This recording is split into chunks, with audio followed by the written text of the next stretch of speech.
बिस्मिल्लाहिर्रहमानिर्रहीम अल्लाहुम्मा सल्लि अला मुहम्मदिन व अला आलि मोहम्मद। शाह ज़ंजानी टीवी से आपकी खिदमत में हाज़िर हूँ। आज 4 मार्च और मंगल का दिन है और रमज़ान की बरकतें जारी हैं। और मंगल के दिन जब तुलू होता है तो मुझे सूरह कौसर की जो आयत है फ़ज़ल रब्बिका वन्हर, नमाज़ पढ़ा करें और कुर्बानी दिया करें।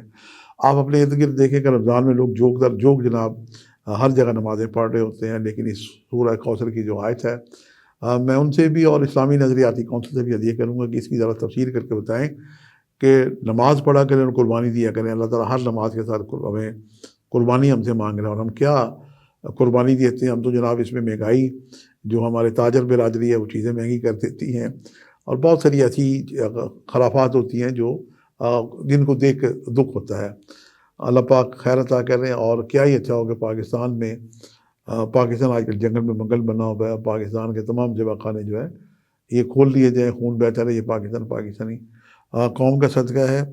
और उसके बाद आज हम जो सदका है सुर्ख रंग की चीज़ों का सदका दें तो ये बाइस बरकत है।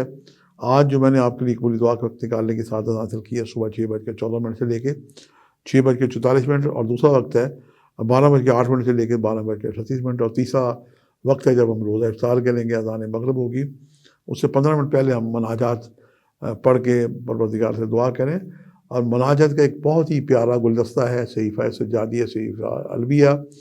ये इमाम सज्जाद बिन हुसैन बिन अली मुर्तज़ा के जो यानी पोते हैं जिनको इमाम ज़ैनुल आबिदीन से हम याद करते हैं, इनकी ये बुक है और एक साइट है ज़ादे राह। इस पे आप जाके अगर क्लिक करेंगे तो आपको सहीफ़ा सज्जादिया जनाब अरबी में और तर्जुमे के साथ उर्दू इंग्लिश में आपको मिल जाएगी। ये प्रोटोकॉल है परवरदिगार से दुआ करने का, इससे भी जनाब आप फैज़ याब हों। और आज 313 दफ़ा कसरत से दुरूसी पढ़ते हुए हर तस्बीह में रुक के दुआ करें। यकीनन इस हुस्न अमल से की कि दुआएँ बारगाह खुदावंदी में मुस्तजाब होंगी। जहाँ आप अपने लिए दुआ करें, मतलब अज़ीज़ पाकिस्तान को भी अपनी दुआ में याद रखें। आज के लिए इतना ही। शाह ज़ंजानी को इजाज़त दीजिएगा, बशर्ते ज़िंदगी का एक नए प्रोग्राम के साथ मुलाकात होगी। खुदा हाफ़िज़।